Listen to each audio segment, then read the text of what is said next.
In this video, I'm going to be showing you how to do the Davinci Resolve Zoom effect. Be sure to watch this video until the very end to prevent any mistakes in the process.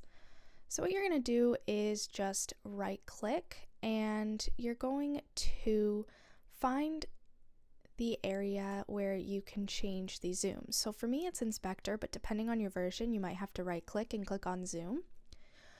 And then besides Zoom and Position, you're just going to click these diamonds so that you are able to create some keyframes.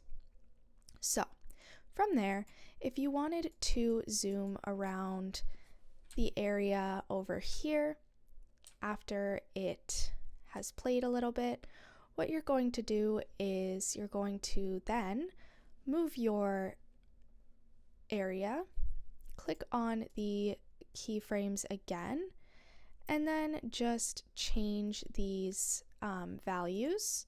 So for example, if I wanted to do